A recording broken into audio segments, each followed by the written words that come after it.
성경 한 구절 보겠습니다. 창세기 1장 1절입니다.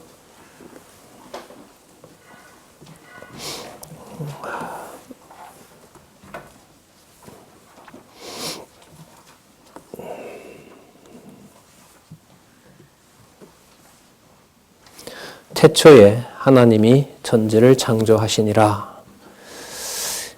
우리 교재는요, 의미분석 성경 개론 71페이지입니다. 71페이지 보도록 하겠습니다. 거기 보시면 창세기 1장 1절에서부터 8절까지 세 부분으로 요약을 하고 있습니다. 성경 본문의 내용을 요약한 거죠. 그러니까 본문을 요약했다는 말은 성경을 읽어 나갈 때 전체 주어가 안 나왔다는 말로 보시면 돼요. 그러니까 내용상의 주어는 나왔지만은 성경 전체의 주어는 하나님이시거든요. 그러니까 하나님이 이렇게 하셨다라는 내용이 전체 주어고 전체 수로입니다. 서술어예요. 그래서 지금 이 책을 보실 때 하나님이 주어가 나오는 부분도 있을 수 있습니다. 그건 이제 확인하면 되는 거고요.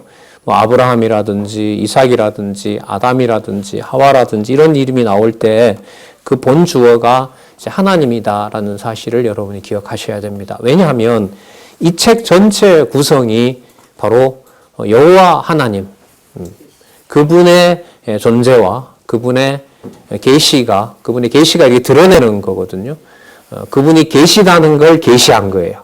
계신다는 말은 있다는 거고요. 계시했다는 말이 이제 한문이잖아요. 들어 보여 주셨다는 건데, 그러니까 창조부터 나중에 세상이 끝이 날 때까지, 기독교는 종말이 있잖아요. 그 종말될 때까지 드러나는 것이 바로 여호와의 능력인 겁니다. 여호와께서 살아계셔서 그렇게 하신다는 증거가 되는 겁니다.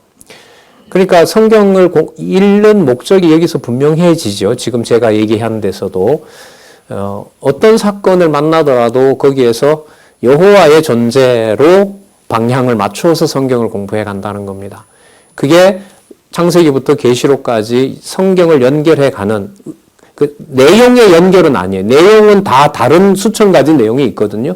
근데 거기에 여호와라는 신, 여호와라고 하는 기독교에서 말하는 바로 창조주, 전능하신 분, 그래서 여호와 하나님이라는 분이 존재한다는 사실에 맞추어서 성경을 읽어나가는 겁니다. 지금 읽은 본문에야 당장 하나님이 나오죠. 이 하나님의 이름이 이제 여호와이신데 태초에 하나님이 천지를 창조하시니라, 이런 이제 본문이 시작이 돼요. 여러분, 이 책이 굉장히 고마운 책이죠. 왜 그러냐 하면 다른 거 다 빼고요, 요약해 놓은 이 한 줄을 벗어나지 않은 요약은 없거든요. 첫 요약이 여러분 뭐냐하면 71페이지에 보면 1장 1절에서부터 2절까지 태초에 창조한 천지 상태와 계속되는 사역을 계시함. 여기에는 여러분 내용도 들어가 있고 이 정리를 한 저자의 의미도 들어가 있어요. 태초에는 본문에 나오죠. 1장에서부터 2절까지의 1장 1절에서부터 2절까지 창조함에서 창조는 나와, 창조한이라는 나왔는데 여기서는 이제 요약하기 위해서 창조하다가 창조한이 된 거고요. 그 다음에 천지도 나와요. 그런데 상태라는 말은 안 나와요. 본문에는 안 나온다는 얘기예요. 그럼 본문에는 나오진 않지만 본문에 있는 내용에 대한 해석과 의미가 뭐가 되는 거죠? 상태라는 말로 만들어지는 거예요. 그럼 한번 생각을 한번 해볼게요. 상태라는 말의 수준이 초등학교 한 3, 4학년이면 알 수 있을 것 같아요. 자기도 그 말 쓸 것 같아요. 그 정도 아이는. 엄마 오늘 나 몸 상태가 안 좋아. 이 말 쓸 수 있잖아요. 그죠? 자, 그런데 그 학생이 만약에 상태라는 말을 자기 몸이 아니라 의사 선생님을 찾아가서 야, 너 오늘 몸 상태가 안 좋구나, 그런 의미로 제일 처음 상태라는 말을 듣는 거 하고요, 성경을 읽어준 엄마가 창세기 1장과 2장에는 특히 1장 1절에서부터 2절에 특히 2절에 천지의 상태가 어떤지 나온단다 라고 해서 상태라는 말을 처음에 의사 선생님이 아니라 어디에서 배웠어요? 성경에서 들었다고 해보세요.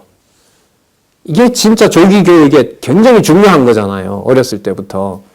제가 이제 그런 걸 조금 이렇게 감을 가지고 제가 좀 해봤어요. 예, 글도 쓰게 하고 일기도 봐주면서 여러 다양한 방식의 글도 쓰고 해서 이제 제 생각에는요. 6학년 정도까지 어느 정도 이게 되면 생각하고 말하고 쓰기가 되면 이제 되는 줄 알고 이제 초등교육이 중요하니까요. 그렇게 좀 해보았는데 이 청소년 때 가서는 이제 제가 손을 인간적으로 놓았죠. 이제 어느 정도 됐다 싶었는데. 근데 그게 바뀌면서 성경을 보지 않고 어떤 세상에 관련된 일 쪽으로 시간을 보내게 되면은 몇 년 동안에 공부했던 것들이 어떻게 될까요? 순식간 돌아오게 돼요. 그런데 재밌는 건 그게 다 물거품인 줄 알았어요, 저는. 시간이 지나고 5년 지나고 10년이 지나서 하나님께서 다시 성경을 보게 할 때 그게 물거품인 것이라고는 말할 수는 없구나. 이거는 그때 기억이 조금씩 난다고 얘기를 해요. 예. 예. 그래서 처음에 어떤 개념을 청소년 시절에 어떤 요동을 칠지 모르잖아요. 우리 세대가 뭐 다들 겪으시지만은 딸이든 아들이든 간에 특히 이제 가정교회에서 신앙생활을 하는 그 할머니 할아버지와 엄마 아빠 밑에서 자라는 그 아이들 같은 경우에 어쨌든 가정에만 있는 게 아니다 보니까 여러 영향 속에서 이제 또 그런 요동을 친단 말이죠. 예. 그게 다 이제 하나님께서 하나님을 배워 나가도록 하는 또 하나님이 주신 환경이라고 이제 생각을 합니다. 상태라는 개념을 그렇게 먼저 성경에서 아는 것하고 일반적인 어떤 세상 지식을 배워 나갔을 때 하고 저는 좀 차이가 있지 않나 이런 생각이 들어요. 그래서 보통 교육학에서 보면 3살까지는 그 직장을 가진 부모들도 그 상담하는 분들이 그러죠. 3살 때까지는 직장에 가지 말고 3년 휴직을 돈을 못 벌어도 하라 그러죠.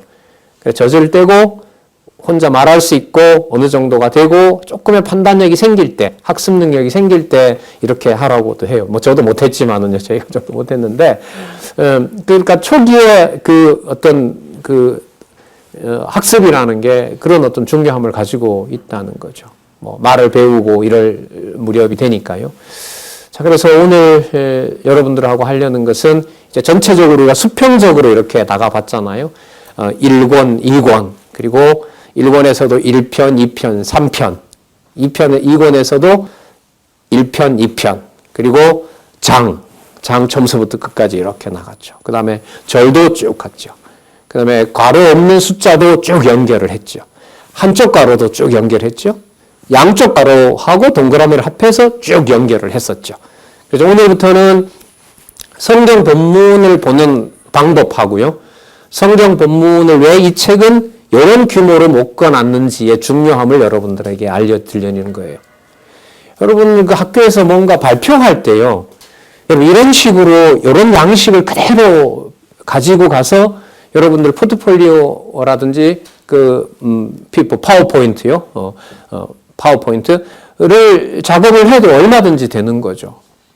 모르겠어요. 저는 여기서 힌트를 참 많이 얻었거든요. 처음에 이 책을 받고 친구가 저한테 이제 이 책을 소개를 했는데 그걸 딱 받고 제가 철학을 공부했어요. 그래서 어떤 교환을 제시하고 그 다음에 그 학교 수업 시간에 공부 발표를 하고 장절멀 이런 식으로 제가 이제 발표도 했어요. 대학교 2학년 때 제가 말씀을 접했거든요. 그리고 2년 동안 집에서 이제 군복무 마치고 3학년에 복학해서 성경 공부를 2년 휴학할 때 제가 그때 당시 테이프이 한 538개예요. 538개 같아요. 그걸 제가 다 들었거든요. 다 듣고 이제 성경에 눈이 좀 떠진 거죠. 그리고 학문에 대한 조회도 야 이런 게 철학이구나, 역사구나, 문학이구나. 이게 이제 그 강의를 통해서 좀 들어왔어요. 그래서 이제 철학의 헛된 속임수라고 이제 성경에 나오기 때문에 이게 어느 정도로 사람을 속이는지 이제 철학책을 막 읽고 싶은 거예요. 어떻게 속이는지 알고 싶어서. 제가 복학했을 때 그때는 이제 여러분들 들어봤겠지만 칼 막스의 공산주의 사상이 교수들도 그렇고 학생들도 관심이 많았어요. 그래서 첫 학기 수업에 흥미진진하게 이제 수업을 한 게 이제 칼 막스. 이게 왜 헛된 속임수냐 이걸 이제 알아보고 싶은 거죠. 그래서 제가 수업 시간에 들어가서 제일 먼저 발표를 신청했어요. 발표하는 학생이 없으면 제가 또 손들었죠. 자꾸 손들면 점수도 잘 나오고요. 그래서 이제 교수님들이 그만하라고 이제 핀잔도 주고 그랬었는데, 왜냐하면 해보고 싶은 마음이 생긴 거죠. 남들에게 어떤 자료를 제시할 때 어떤 식으로 요약하면 되는지를 지금은 책이 이렇게 묶여 있는데요. 옛날에는 창세기 따로, 출애굽기 따로 이렇게 다 막본으로 묶여 있었어요. 그걸 지금 87년에 이게 처음으로 묶여진 책이고, 완결판 2019년에 5번째로 지금 여기 나와 있는 거예요. 처음에는 좀 글자 오리게 했는데 지금 거의 없죠. 이 책 거의 지금 많은 분들이 함께 수정해서 교정을 봐서 아주 잘 만들어 놨어요. 그리고 실제로 공부하는데도 힌트를 많이 얻었어요.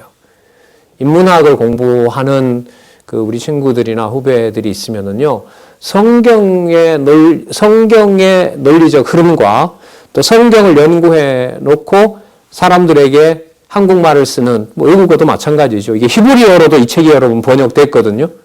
히브리어로 번역이 됐어요. 이스라엘 땅에 이 책이 있어요, 지금. 누가 가져갔는지는 몰라요. 예. 어쨌든요, 이 책의 방법론을 여러분들이 성경을 공부하는 방법론을 여기에 제시해 놨기 때문에 이 방법을 따라가는 것이 여러분들에게도 실제로 좋습니다. 공부 방법론에 있어서도 이 방법을 가르치는 게 좋아요. 그리고 여기서 요약한 것처럼 본인이 요약하면 더더욱 자기 있게 되고요. 자기 있게 됩니다. 자기가 직접 적은 것하고 듣기만 한 것하고 차이는 60%가 차이가 나요. 보고 이렇게 듣던 것은 20%라고 하면요. 100으로 보면 직접 쓰고 이렇게 한 것은 70에서 80%가 내게 됩니다. 그리고 실제로 그래요. 여러분들 이제 대학 다니는 우리 친구들은 알겠지만은 중간고사 다가오면 공부 잘한 친구 밥 사주잖아요. 요약해 놓은 거 좀 어떻게 얻어내려고. 저도 그랬거든요. 근데 너무 죄송합니다. 쪽팔리는 거예요. 이게 복학생이 돼가지고. 이제 내가 이제 답안지를 만들어야 되겠다라고 해놨는데, 제 스스로 만들었잖아요. 제가 그 책을 보고 요약을 하고 예상되는 답안지를 만들어 놓은 거 아니에요. 교수님들이 이런 문제 낼 거다. 참 이상한 게요. 친구 걸 받아서 이제 시험 친 거는 점수가 잘 나왔는데도 그거는 그냥 휴지처럼 됐다. 점수 잘 나왔으면 됐으니까 버렸는데요. 점수가 잘 못 나왔던 제 노트는 제가 아직도 가지고 있어요. 89년도에 제가 만들었던 내 답안지는 제가 못 버리겠는 거예요. 그게 뭘 말하는 걸까요? 그리고 그때 하나하나 적어놨던 게 전부 다 내가 다 말할 수가 있어요. 왜? 내가 모르는 걸 적어놓은 건 없거든. 적을 때는 적어도 제가 아는 걸 적은 거죠. 그러면 여러분, 이 방식을 따라서 여러분 이 책이 여러분들이 박용기 원로를 여러분들한테 이렇게 띄우려는 건 아니에요. 실제로 인간적으로도 대단합니다. 이 일이. 이런 서비스가 어디 있어요? 이미 어느 책을 펴더라도 성경의 지식을 어느 정도 가지고 있는 그 분이라면은 이 책을 금세, 맞아, 출애굽기가 이런 거였지. 단 몇 분 사이에 출애굽기 아는 분들 같으면 그대로 갖다가 쓸 수 있도록 안내해 주는 책인데, 안내서로도 되게 고마운 책이에요, 여러분, 이 책은.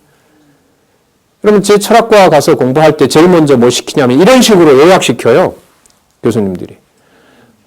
독일어 전공으로 주로 했는데 저는 독일어도 모르는 데다가 독일어까지 번역을 해서 잘된 번역도 아닌 것 가지고 요약을 해서 그걸 또 몇 페이지로 줄여서 발표 한번 하려면 이제 홍역을 치르죠. 보름 동안 아무것도 못 하는 거예요.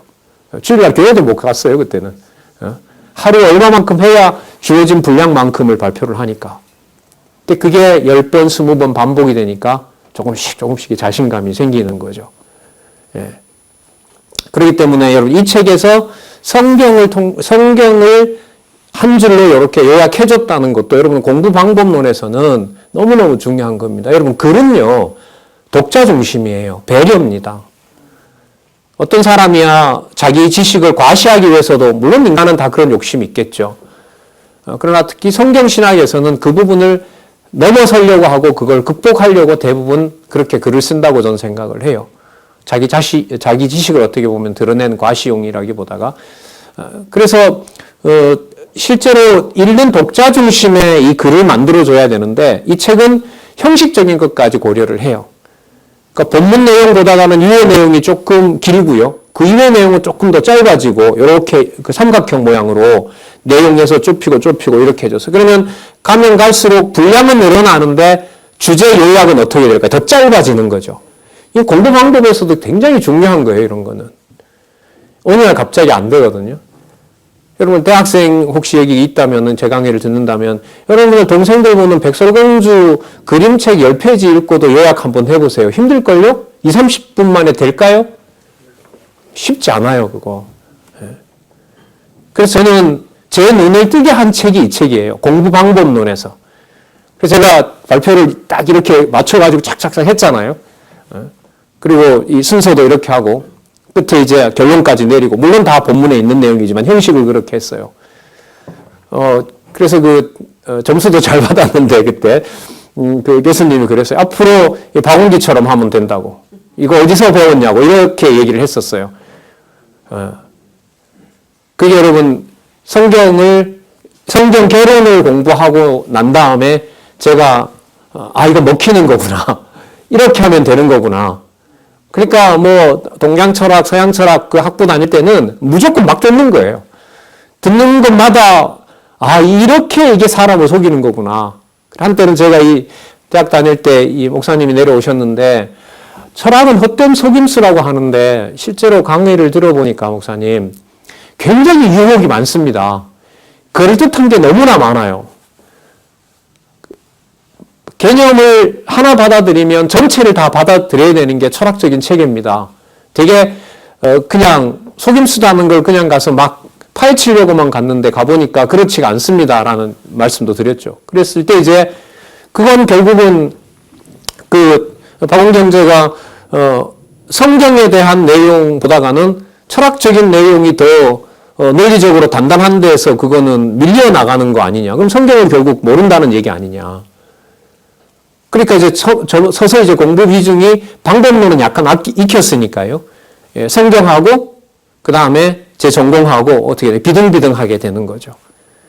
그리고 그때 같이 여럿이 공부했는데 성경 그 시험 끝나면 날 잡아서 우리 그때 교회가 있었거든요. 2박 3일 잡아서 그동안 못 들었던 말씀 그때는 우리 테이프를 들었거든요. 하루 테이프 한 5개, 6개씩 듣고 그렇게 해서 이제 이번에 끝나고 나면 로마서 다 듣자.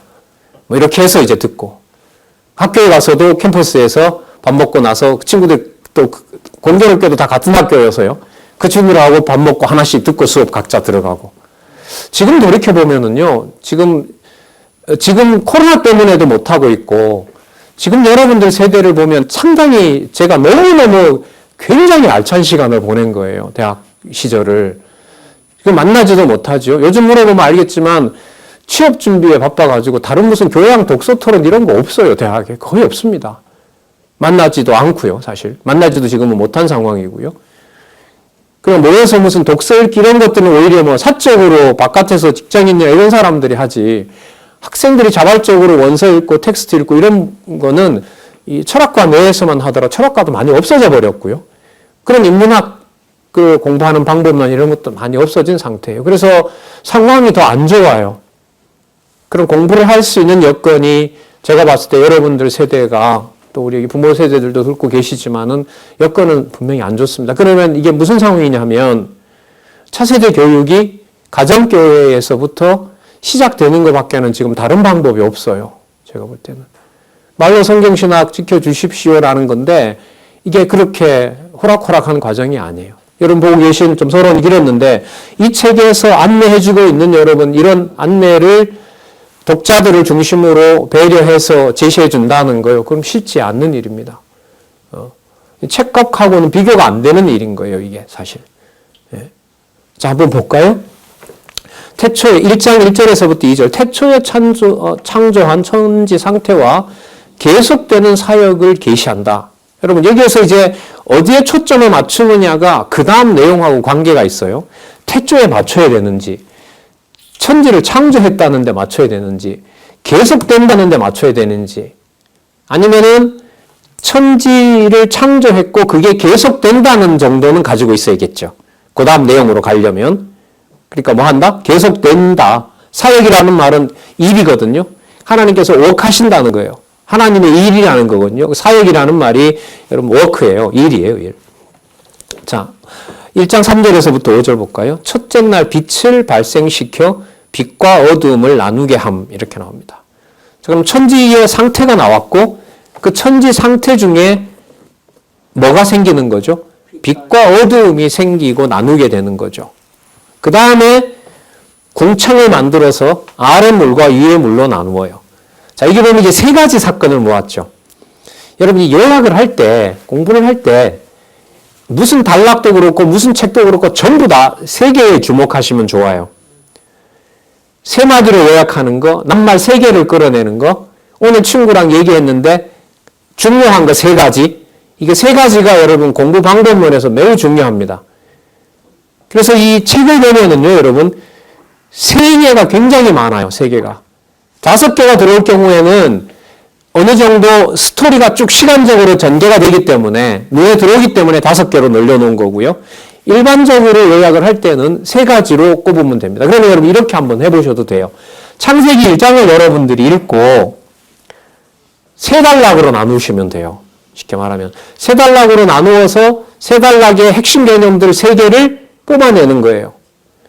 여러분 이렇게 창세기부터 요한계시록까지 자기 스스로 다 한다고 하면 몇 년이 걸릴까요?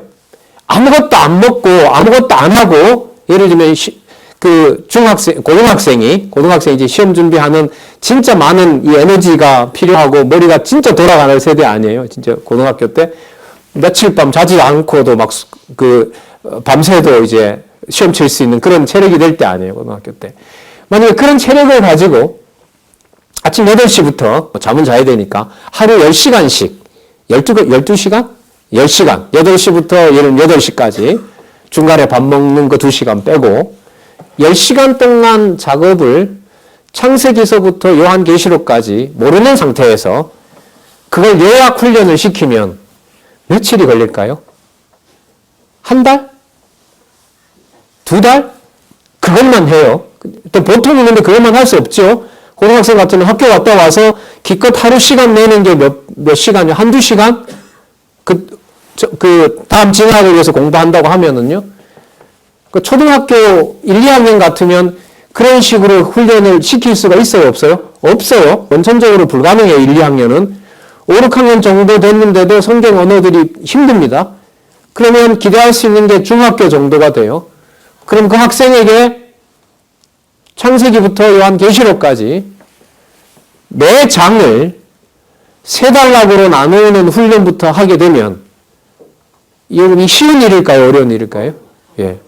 자기가 안 하면 자기께 안 돼요. 그런 면에서 이 책은 미리 해놓은 거예요. 그래서 이 책은 안내서예요. 저 같은 사람이 계속 거듭거듭 확인을 한 거고 이 책이 그렇습니다.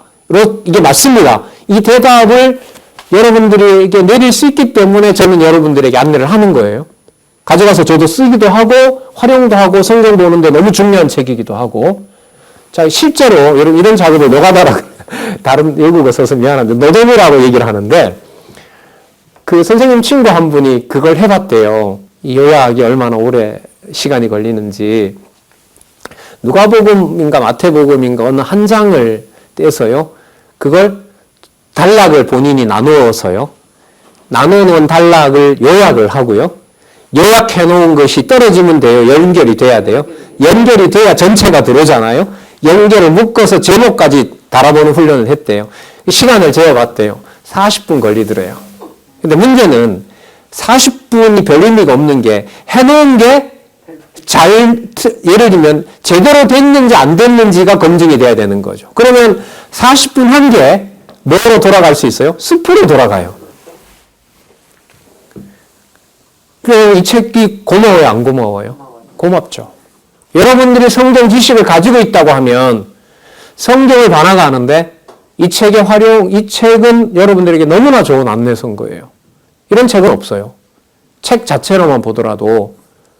그래서 제가 대학 다닐 때 이 책이 나왔거든요. 여기 나왔는데 제 친구들이 이런 제안을 해요. 저희들이 학교 다닐 때는 아침마다 저도 선교단체가 있었거든요. 고신에서 대한예수교 장로회 고신 측 학생들 중심으로 되어 있는 그 성경을 많이 공부하는 곳이었어요.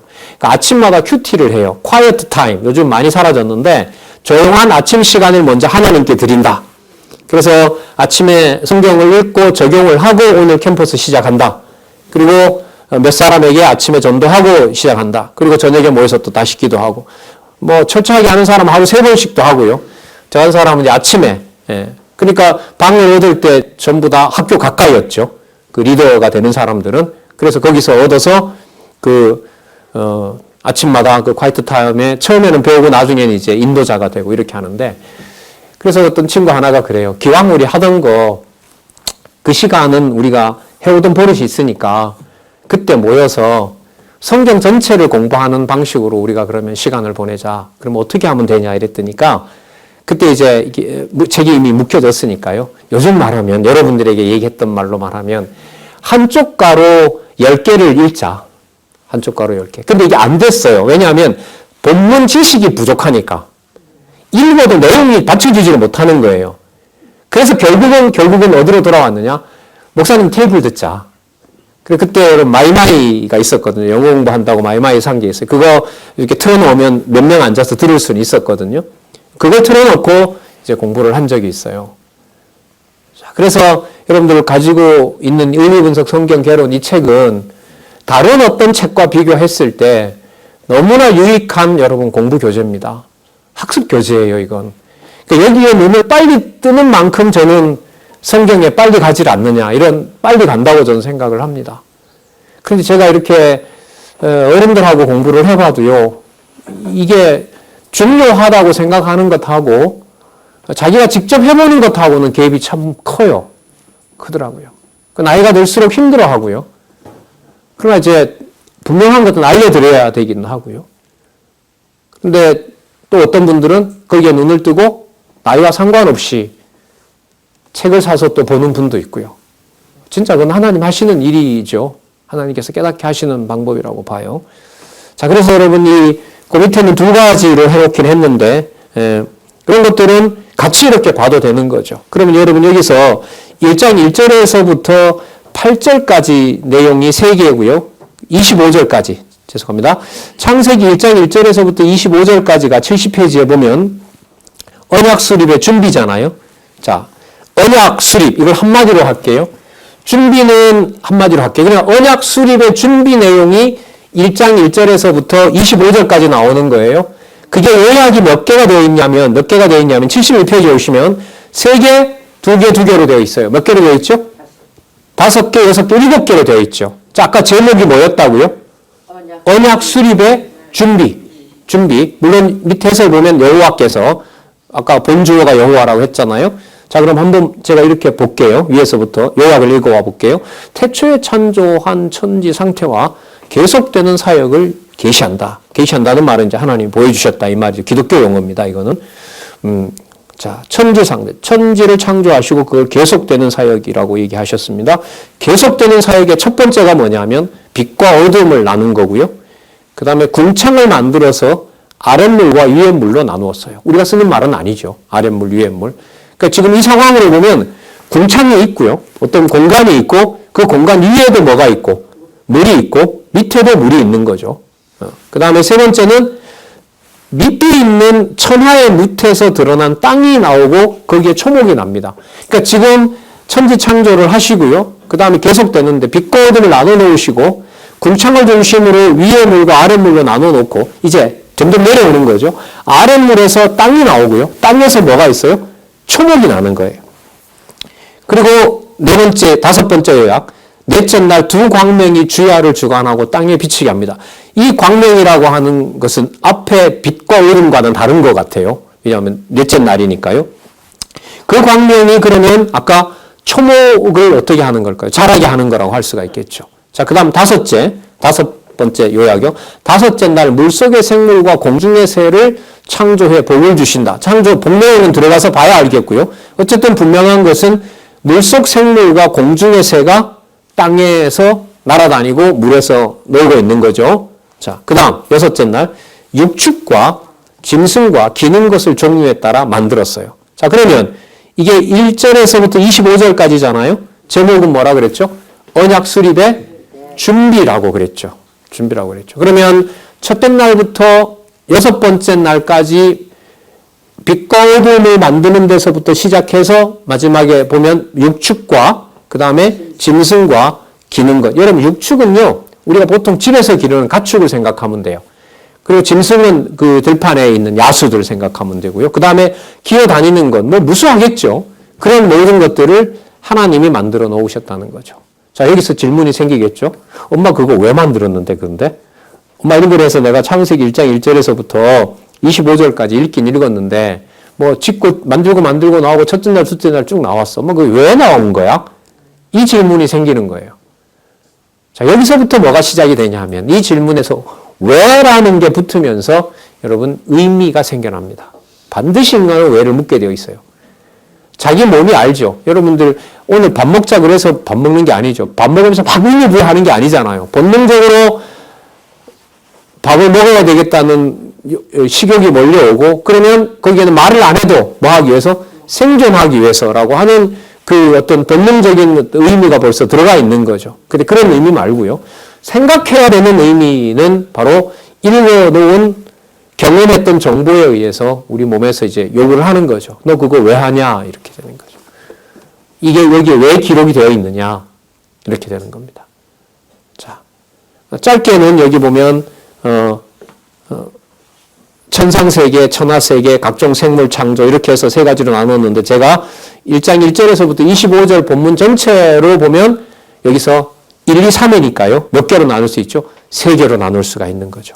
세 개. 그래서 여러분 어떤 그 정보를 수집할 때 또 그리고 성경을 공부해 나갈 때 어떤 본문을 읽어 나갈 때 이 생각의 단위를 3으로 해놓는 게 참 좋아요. 제가 이 3의 세 가지 방식에 대해서는 여러분들 사실 자료가 올라가 있거든요. 성경과 논리 구조라고 성경 개론과 논리학의 어떤 그 관계에 대해서 제가 강의를 해놓은 게 있어요. 다 마무리는 아직 안 했거든요. 이제 코로나 이전에 이제 여러분들 선배들하고 하던 건데 앞으로 계속 할 겁니다. 성경과 관련된 이 논리학 분야도 제가 관심이 너무 많기 때문에 여러분 이 책이 그 하나님 중심의 논리의 끝판왕이에요. 이 책이. 제가 논리학을 대학에서 한 10여 년 가르쳤거든요.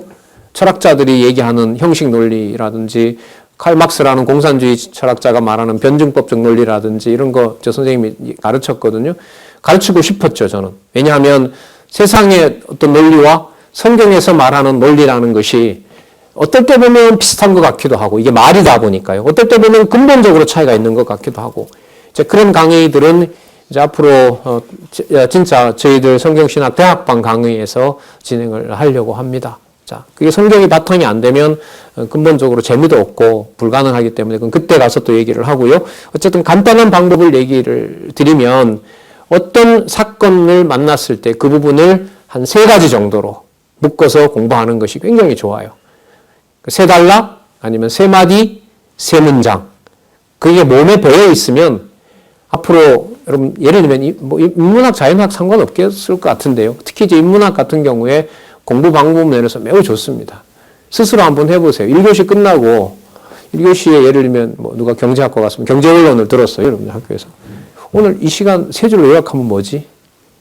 그 탁 안 나와요. 여러분 탁 안 나와요. 뭐 해야 돼요? 기억에 집중을 해야 돼요. 금방 들었던 것도.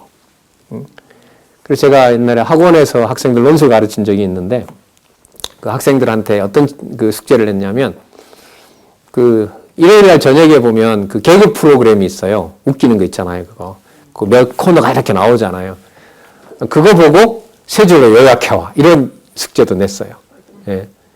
재밌게만 보지 말고 저 코너를 만든 사람의 생각이 뭔지 읽으려면 세 줄로 요약하면 네가 작가가 될 수 있는 거야. 이렇게 하면서 제가 이제 학생들 지도도 하고 그렇게 했었거든요. 예. 자, 그 모든 여러분 이 방법이면 방법이죠. 그런 게 여러분 이 성경을 통해서 또 성경 개론을 통해서 공부하면서 저는 스스로 제 것으로 이렇게 배웠던 기억이 나요. 자, 그럼 오늘 여기 보면 언약 수립의 준비라고 한다면은 이 순서 내용들이 어느 정도 떠올라야겠죠. 천지를 창조하셨고 그게 어떻게 된다 그랬죠? 계속되는 하나님의 사역인데 계속되는 순서가 첫날에서부터 몇 번째, 6번째 날까지 그렇게 해서 뭘 했다? 언약 수립을 준비했다. 언약을 수립할 수 있는 준비를 하셨구나. 여러분 준비라고 하면 그 다음에 예상되는 게 있죠. 시험 준비를 하면 무슨 날이 온다는 거예요? 시험을 치는 날이 온다는 거죠. 이렇게 연상이 되는 거예요. 자, 그러면 언약 수립의 준비 다음에 한번 볼게요. 창세기 1장 26절부터 2장까지 언약 수립이 뭐 되는 거죠? 시행되는 거죠. 이게 논리적인 거예요. 준비가 되었으므로 뭐 하게 하신다? 시행하게 하신다 하는 거죠. 그럼 뭘 시행하게 하시느냐? 자, 첫 번째, 언약한 후에 안식을 시행하세요. 자, 언약한 후에 안식하도록 하시는 것이 바로 첫 번째 나오는 시행이고요. 자, 언약한 후에 안식 다음에 여러분들 뭐가 나오냐 하면 언약 수립의 과정이 나와요. 자, 여러분 잠깐 좀 이거는 신경을 좀 써야 되는 부분이에요. 자, 그 다음, 두 가지네요. 자, 두 가지인데, 자, 여기 보시면 언약 수립이 시행된다는 건 준비 다음에 나오는 게 맞고요. 언약 후에 안식이라는 말은 그럼 언약을 시행한 거죠. 그렇잖아요. 언약 후에 안식이라는 건 언약을 시행한 거 아니에요. 그럼 시행한 다음에 일어나는 일이 뭐냐면 안식이라는 게 일어나는 거죠. 그럼 여기서 당장 공부가 필요하죠. 안식이란 뭐지? 이거 안 쓰잖아요, 우리 잘. 안식교 다니는 사람 아니면은, 물론 교회 다니는 사람들은 안식일 하는데 안식일을 지키는 사람은 없고요. 성경을 여러분이 좀 알게 되면 예수님이 안식의 주인이라 그러던데 뭐 이 정도는 알고 있을 거라고 생각을 해요. 그런데 이제 여기서 일단 해결을 하나 해가야죠. 그럼 해결을 하려면 어디로 가야 돼요? 본문으로 가야죠. 자, 근데 본문으로 가기 전에 여기서 정리를 해놓고 있는 내용에 가서 찾아보는 거죠. 자, 볼까요? 6째 날에 하나님의 형상과 모양대로 사람을 만드네요. 자, 사람을 만들어서 언약을 수립을 시행하시려는가 봐요. 두 번째, 28절에서부터 31절, 6째 날 하나님이 만든 사람과 뭘 수립해요? 3대 언약을 수립해요. 3가지 큰 언약을 수립해요. 그럼 궁금하면 이건 찾아가 봐야 되는 거죠. 지금 방법론을 얘기하는 거니까요. 3대 언약은 여러분 알고 있는 대로 자손 땅 통치거든요. 그 누구를 만들어서 뭘 한 거죠? 사람을 만들어서 3가지 언약을 주신 거죠. 왜요? 준비가 다 끝났기 때문에. 그 언약 수립을 시행할 준비가 끝났으니까 실제로 언약을 시행하는 일이 뭘로 모아지는 거죠? 3대 언약 이렇게 되는 거예요. 그래서 제가 좀 답답할 때가 있는데 이게 학생들이나 어떤 질문하는 분들이 3대 언약이 뭐예요? 이렇게 물어요. 그러면 속으로 좀 제가 이렇게 판단을 많이 하죠. 창세기 1장도 안 읽고 질문을 하는구나. 여러분 질문하는 수준 보면은요, 그 사람 수준이 다 드러나요. 맞죠? 저한테 그러니까 질문하지 마세요, 여러분. 앞으로. 자꾸 판단하게 되니까. 그러니까 농담이고요. 질문해야죠. 제가 질문을 유도할 거고, 여러분들 어제 혹시 생방송 사경에 들은 분이 있는지 몰라도 하나님께서 저는 제 어떻게 보면 소원이기도 한데요. 여러 선배들이 시도를 했지만 아직까지 이루어지지 않았는데 하나님께서 대학처럼 학사, 석사, 박사 과정이 성경신학으로 전문적으로 어느 대학에서 하는 일들이 미국과 한국에서 생겼어요. 그러니까 우리는 하지 않았죠. 왜 하지 않았느냐? 여러분 아시는지 몰라도 이 성경신학 학술원은 가장 경계하는 게 성경을 매개로 해서 돈벌이 하는 걸 철저하게 경계합니다. 매관 매직을 근본적으로 끊으려고 하는 것이 성경신학 학술원에서 추구하는 아주 중요한 일 중에 하나예요. 늘 조심하는 일이거든요. 그래서 마음껏 가져가서 사용은 하되 여기서는 우리가 거저 받았으니 거저 준다는 원리로 1년에 얼마, 목사님 연봉 얼마 이런 식으로 학술원을 운영하지가 않아요. 여러분 나중에 점점 관심을 갖게 되면 여러분들도 많은 이제 글쎄 아마 신선한 충격을 받을 거라고 생각을 합니다. 예. 자, 하여튼 한두 가지가 아닌데요. 차차 이제 여러분들에게 말씀드리도록 하고 어쨌든 국내에 우리나라에도 생기고 외국에도 이제 곧 생길 겁니다. 거의 뭐 이제 확정되었는데요. 미국 가서 예를 들면 그 대학에 가서 학사, 석사, 박사 과정을 할 수 있어요. 단 조건이 있는데요. 성경신학 학술원에서 논문 심사를 안 받으면 못 가요. 안 가요. 그 논문 심사를 하는 사람 중에 한 사람이 저거든요. 여러분들이 만약에 미국에 가서 성경신학을 전공하겠다고 얘기를 하면 그러면 학사 졸업하세요. 학사 졸업은 창세기부터 계시록까지 공부를 다 하고 그 다음에 페이퍼 A4로 30장 정도를 써야 되는 거죠. 석사는 50장이고 박사는 100장 내외인데요. 그걸 쓴 내용이 성경신학을 공부했는지를 검토해야 되는, 심사를 해야 되는 사람 중에 한 사람이 저예요. 제가 성경신학 학술원의 연구원이기 때문에. 자, 그러면은 그 내용을 검토해서 여러분들이 공부하고 싶으시면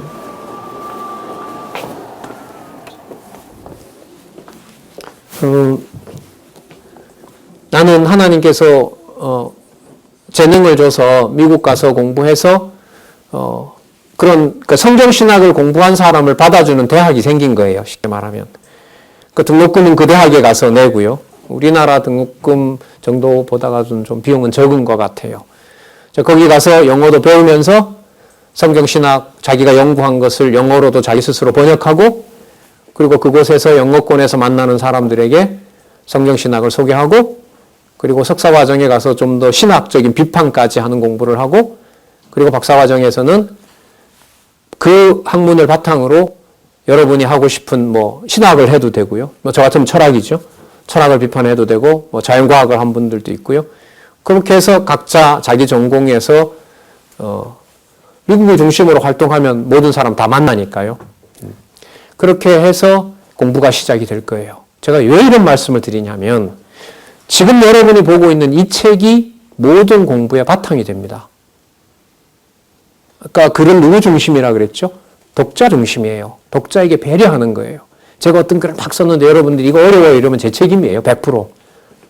대상이 죄송합니다. 대상이 일반인들이 아니고 신학 교수님들이다 보니까 글이 좀 그렇게 됐습니다. 변명을 하든지. 그럼 그런 분야의 얘기들을 그 명시를 해야죠. 그러니까 글을 쓸 때. 여기에 이 책은 이 누구누구에 해당합니다. 그러니까 글을 쓴다는 것은요. 이게 성경신학에서는 더한데요. 철저하게 100% 독자 중심이에요. 하나님께서 하나님 말씀을 듣도록 하고 그걸 배워나가도록 안내를 해야 되는 건데 자기만 안다고 지식을 자랑하면 안 되죠. 제가 한 10여 년, 15년 전에 이렇게 처음에 신문을 쓰고 뭐 할 때 그야말로 비판을 많이 받았죠. 주위에 있는 분들이 따끔하게 질책을 많이 했죠. 지식 자랑하려고 그걸 쓰냐? 이런. 독자로 생각을 해야지. 이렇게 요즘도 많이 얘기해 주는 분들이 있어요. 고맙죠. 사실 듣기는 싫지만 맞는 말이죠. 어쨌든 여러분 이 공부 방식에서는 이제 그 방법을 철저하게 지키는 거예요. 여러분 이대로 가져가서 이대로 프리젠테이션 해도 기가 막혀요. 여러분들이 좀 더 신경을 줄여서 창세기 1장에서부터 50장까지 이거 만약에 발표를 하면 한 10분에 끝낼 수 있거든요. 본문이 바탕이 되면. 그러면 이 자료 그대로 갖다가 PPT 띄우면 사람들에게도 엄청난 그 유익함을 주는 거예요. 그게 쉽지 않거든요. 그렇게 한다는 게. 단락까지 나누어가지고. 예. 자, 그럼 볼까요? 언약 후에 첫 시간 가보니까 좀 이런저런 얘기들이 많아요. 3대 언약을 수립했고요. 그 다음에 2장 1절에서부터 3절을 보면은 일곱째 날 일을 마치고 안식하며 목주어 거룩하게 한다는 말이 나와요. 그럼 여기 보면 3대 언약을 수립하고 일곱째 날이 됐는데 마쳤다는 말이 나오죠. 그죠? 일이 마친 거예요. 그러니까 3대 언약을 통해서 하나님께서 언약을 하고자 하는 내용을 다 마치신 거예요. 마친 다음에 뭘 하냐면 안식이라고 하죠. 그러면 좀 더 제가 좀 아니까요. 먼저 정보를 알고 있으니까. 이때 안식은 뭐냐면 3대 언약을 한 게 아쉬움이 없다는 거예요. 아쉬움이 없으니까 더 이상 추가할 게 없어요. 그러니까 할 필요가 없는 거죠. 그러니까 하나님께서 천지 창조를 하시고자 했던 3대 언약을 인간을 만들어서 본인이 전부 다 줬는데 아쉬운 게 없어요. 성경에도 보면 다 기뻐했다고 나오긴 하거든요. 당신이 완벽하게 마무리를 한 거예요. 완벽하게 마무리를 하시고 그날을 뭐냐 하면 축복한 거예요. 축복했다는 말은 여러분, 하나님께서 하나님 하신 일에 대해서 뭐 한다는 걸까요? 만족하셨다 이 말인 거죠. 만족하셨다는 거예요. 그리고 거기에 보면 그날을 거룩하게 했다는 말은 그날을 특별히 기억하게 하기 위해서 구별을 한 거예요. 거룩은 구별이거든요. 여러분 좋은 게 있으면 그 중에 하나 이렇게 골라놓잖아요. 그게 바로 거룩인 거죠. 그럼 거룩의 핵심은 뭘까요? 하나님께서 언약하신 내용을 하나님이 약속하신 대로 했다는 것을 기억하는 것이 거룩인 거예요. 그럼 이 거룩은 벌써 일반적으로 알고 있는 거룩하고 다른 거죠. 그러니까 거룩을 얘기를 할 때, 자, 종교생활에서요. 거룩을 얘기를 할 때 언약이라는 말이 안 나오면 될까요? 안 될까요? 안 되는 거예요. 성경에서는. 그 개념의 순서가 다 있죠. 이렇게 보면. 그러니까 여러분들 머릿속에 돈이냐, 건강이냐, 출세냐, 아니면 인생 성공이냐, 정치냐. 그 5개의 개념이 돌아다니는데 여러분들의 관심사항에 따라서 어떻게 돼요? 순서가 매겨지잖아요. 모든 건 돈, 정치가 뭐고 정치가 돼서 돈 모으는 거야. 이렇게 갈 수 있는 거고. 아니다. 명예를 놓고 돈이 수단이 될 수 있는 거고. 그러니까 개념 5개가 자기가 어느 방향으로 가느냐에 따라서 뭐가 됩니까? 순서가 매겨지는 거예요. 그럼 성경은 누구 중심으로 순서가 매겨질까요? 하나님 중심으로 매겨지는 거예요. 그게 지금 이렇게 순서가 지금 시작되고 있는 거거든요. 그 다음 2장 4절부터 7절 볼까요? 흙으로 지은 사람의 코에 생기를 불어넣어 생명이 되는 내용이 나옵니다. 여호와 하나님께서 하셨겠죠. 여기 보면 사람 지었던 내용을 좀 더 구체적으로 얘기를 합니다. 분명한 사실은. 아까 사람을 모양대로 만들었다 그랬죠. 모양으로 만들었는데 어떻게 만들었느냐. 3대 언약 줬다고 했는데 어떻게 3대 언약을 줬느냐. 이 내용을 봤을 때 그렇게 추론할 수 있는 거죠. 왜? 앞에 누굴 만들었다 그랬죠? 사람을 만들었다고 했잖아요. 그런데 지금 내려오면 코에다가 생기를 불어넣어서 생명이 됐다 이 말이니까 만들었던 과정이 좀 더 뭐하게 나와요? 구체적으로 나오죠. 그럼 그 밑에 볼까요? 에덴에 창설한 동산의 사랑과 선악과에 대해서도 언약한다. 에덴에다가 동산을 만들어 주셨어요. 그럼 아까 여러분 그냥 3대 언약을 해줬다라고 얘기를 했는데 이 내용으로 보면 어디에서요? 에덴이라는 동산을 만들어서 거기에서 이렇게 사람을 만들고 자 하나 추가가 됩니다. 선악과에 대한 과일인 거죠. 선악과에 대해서도 언약을 합니다. 선악과 내용이 뭔지 우리가 알려면 본문에 가서 알아봐야겠죠. 선생님이 찾아보니까 선악과는 먹는 날에는 죽으리라.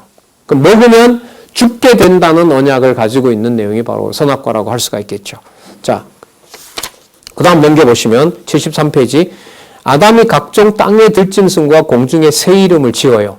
여러분 아까 하나님이 만들었다고 했죠. 분명히 공중의 새라든지 육축이라든지. 그런데 그걸 아담이 뭘 하도록 해요? 이름을 지어요. 이름을 짓습니다. 그럼 아까 이렇게 볼게요. 3대 언약을 아담과 인류와 맺었는데 인류와 3대 언약을 맺으신 것에 구체적인 내용도 되지만은 아담이 만물의 지배자가 된다는 말을 여기서 보면 짐승들과 들짐승과 공중에 뭘 지어요? 이름을 짓는 사건이 나타나는 거예요. 그러면 이 구조가 그러면 어떻게 되냐 하면 3대 언약 수립한 것을 하나님께서 구체적으로 모두 다 뭐하고 있구나? 이루시고 있구나. 그걸 여기서 잡을 수가 있는 거죠. 그럼 여기에 지금 성경 본문을 바탕으로 요약을 한 거잖아요. 그럼 지금까지 20장 상반절까지 읽어봤을 때 무슨 개념이 안 나올 수가 없어요? 언약하고 그 언약을 어떻게? 수립하고 또 시행하고 또 구체화하고 이걸 어느 분이 하신다? 하나님이 하신다. 자, 여러분이 본문까지 확인을 했어요. 자, 25절까지 먼저 읽고 말씀드릴게요. 아담 20장 20절 하반절에서 하반절이라는 말은 본문 중간부터예요. 중간 이후부터 20절 하반절에서부터 25절까지 아담 배필인 여자를 만들어 둘이 한 몸이 되게 하셨다. 아담의 배필인 여자를 아담의 그 갈비뼈로부터 만들죠. 그러니까 둘이 떨어져 있지만 어떻게 보면 한 몸인 거예요. 어떻게 보면 아니라 한 몸인 거예요. 그래서 한 몸이 서로 되게 했다. 분리되어 있지만 분리되어 있지 않는 것이다. 이렇게 나온다는 거죠. 그러면 부부가 남자와 여자 아담과 하와가 분리되어 있지만 한 몸이 된다라고 하는 것은 무슨 증거가 되는 거죠? 3대 언약을 보존하는 증거가 되는 거예요. 그러니까 뭐 되어 있지만 뭐 되어 있지 않다. 그렇죠. 분리되어 있는 거지만 떨어져 있는 게 아니라 떨어져 있는 거지만 분리되어 있지 않다. 자, 그 내용이 여러분 제목이 뭐라고요? 언약 수립의 시행으로 나오는 거예요. 그럼 오늘 여러분들에게 소개했던 1장에서부터 2장까지 전체 내용들 한번 이렇게 생각해 볼까요? 천지 창조했어요. 그 다음 천지 창조한 다음에 창조가 계속이 진행이 돼요. 그래서 6째 날까지 창조를 시행하시고 언약 수립의 준비를 다 갖추어 놓으셨어요. 그럼 준비해 놨으면 실제로 뭐 하셔야 되죠? 실시를 하셔야 되는 거죠. 실행을 하셔야 되는 거예요. 실행을 하시는데 처음에 뭘 하셨냐 하면 만들어 놓은 사람을 만들어서 그 사람에게 3대 언약을 해주신 거예요. 3대 언약 내용은 자손 땅 통치 내용입니다. 그런데 그 3대 언약을 당신이 어떻게 합니까? 이루어 주세요. 어떻게 이루어 주시는 거죠? 생기를 불어넣어서 흙으로 사람을 빚고 생기를 불어넣어서 만들고 또 갈빗대를 빼서 그거 가지고 하나님의 능력이 없어서가 아니라요. 한 몸이라는 걸 알려주기 위해서 하와를 만들어서 주고요. 그 다음에 선악과라는 약속도 해주시고요. 그리고 분리되어 있지만 분리되어 있는 것이 아니다라는 것을 여기서 확인을 해주고 있어요. 그러면 전체적으로 봤을 때 70페이지에 이걸 설명한 거거든요. 여러분 이게 쉽지 않아요. 사실. 타락전 시조 언약 이렇게 나오죠. 여러분 타락이라는 말은 1장과 2장에 보면 하나도 안 나와요. 이 낱말 자체는 없어요. 그러면 타락전이라는 말은 뭘까요? 이 저자의 해석인 거죠. 의미인 거예요. 그래서 여러분 이 책의 제목이 뭐냐면 의미 분석 성경 개론이에요. 의미 분석. 그러니까 본문에 나타난 의미를 제시하는 거죠. 그래서 70페이지에 있는 창세기 1장 1장에서부터 2장까지 타락전 시조 언약은 아까 분명히 나왔어요. 그죠? 시조와 맺은 대로 그렇게 해주셨고 그게 바로 언제 일어났다? 타락 전에 일어났다. 그러면 타락 전에 일어났다는 말은 여기서 또 유추를 할 수 있겠죠. 타락 전에 언약을 했으니까 타락 후에도 뭐 할 수 있다? 이어질 수가 있다. 왜? 타락 전에 언약한 거니까 타락했어도 자, 두 가지가 되는 거예요. 사실 경우의 수는 타락했기 때문에 없어진다는 말도 되지만 타락 전에 했으므로 타락과 상관없이 뭐 할 수도 있다? 이어질 수도 있다. 이어질 수도 있다. 그래서 여러분 본문까지 여러분들이 이제 확인을 하셔야 되는데 본문을 확인할 때 방법은 몇 가지가 있죠. 요약까지 제대로 되어 있는지 확인한다고 하면 일정하는데도 1시간 넘을걸요? 아니야, 이거는 내가 더 잘해. 내가 다 해놓고 1장과 2장을 확인해보는 그렇게 하지 마세요. 옛날에 어떤 분이 그랬어요. 어떤 목사님 한 분이 성경 개론 안 보고 본인이 강의 다 한대요. 강의하고 들어와서 내가 제대로 했는지 안 했는지 이 책을 그때 편대요. 그럼 성도들은 뭐가 돼요? 임상 대상인 거죠. 그러시지 마세요. 여러분, 제가요, 1, 2, 3, 4 완결판까지 제가 다 봤는데요. 그런 어른 없어요. 이제부터는 활용을 하세요. 활용을 하세요. 어떻게 활용해요? 창세기 1장부터 2장까지, 36장까지 우리가 해보자고 했는데, 앞으로 할 텐데, 36장까지 다 할 수가 없으니까, 1장과 2장 내용까지만 어떤 내용이 도대체 성경에 있는지, 소박하게, 어떤 내용이 도대체 성경에 있는지 한번 보자. 그런데 공부를 안 할 수 없는 게 내용 중심이 아니라 뭐가 부여가 돼요? 의미가 부여가 돼요. 이게 이제 좀 속된 말로 말하면 골치 아픈 거죠. 왜? 내용을 바탕으로 뭐가 연결이 돼야 되니까. 의미가 연결이 되고 그 의미가 누구라는 존재와 연관이 되고 하나님 여호와라는 것하고 존재가 되고. 그래서 이거는요. 여러분들도 확인하고 안내를 좀 받으셔야 돼요. 안내 여러분 www.rbtor.kr 어제 공개한 www.tbtlogos.com tbtlogos.com tbt가 여러분 뭐냐면요. The Bible Theology 영어 성경신학의 약자가 tbt예요. tbt The Bible Theology 그리고 www.tbtlogos.com 거기는 로그인해야 됩니다. 로그인하고 여러분들이 궁금한 사항이나 공부한 내용에 대해서 여러분들의 생각을 에세이나 이런 걸로 해서 적어주시면 제가 1차적으로 한번 볼 것 같습니다. 그래서 공부를 하실 수 있으면 좋겠습니다. 그 강의실에 이 저자인 박용기 원로님의 강의와 제 강의가 한 1,500개 이상 들어있죠. 창세기부터 계시록까지. 신학 강의도 들어있고요. 예. 그렇게 해서 여러분들이 글쎄요, 제 생각에는 하나님께서 제도권까지 지금 치고 들어가게 했어요. 성경 신학으로 학위를 주겠다는 대학들을 국내외에 만들어 놓는 상황까지 벌어져서요. 하나님 어떻게 하실지 모르겠어요. 저 같은 사람이 타락하지 않고 성실하게 쓰고 같이 토론하고 하는 또 공부해 나가는데 같이 합력이겠죠. 학생이나 선생이나 그렇게 해서 당장은 아닐 거예요. 언젠가 바로 거기에서 공부한 여러분들이 또 다음 세대에 진리를 전하는 그런 분들이 꼭 나왔으면 참 좋겠습니다. 그런 바람으로 또 여러분들과 다시 또 이렇게 할 수 있게 돼서 고맙고요. 다음 시간에는 73페이지에 이번 첫 시간은 여러 얘기를 많이 해서요. 좀 더 이제 본문으로 들어가서 실질적으로 정보도 얻고 공부하는 방법도 익히고 그렇게 하도록 하겠습니다. 기도하겠습니다. 하나님 아버지 감사합니다. 성경을 하나님의 말씀으로 확증할 수 있도록 성경신학을 접하게 해주셔서 하나님 너무나 감사합니다. 오랜 기간 전에 학문에 대한 눈도 뜨게 하여 주시고 세상과 역사와 인간 삶의 문화에 대해서도 하나님 중심의 생각을 할 수 있도록 허락해 주셔서 감사합니다.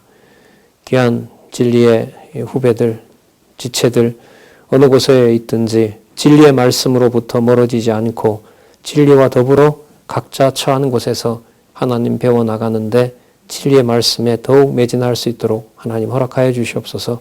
예수님의 이름으로 기도드렸습니다. 아멘.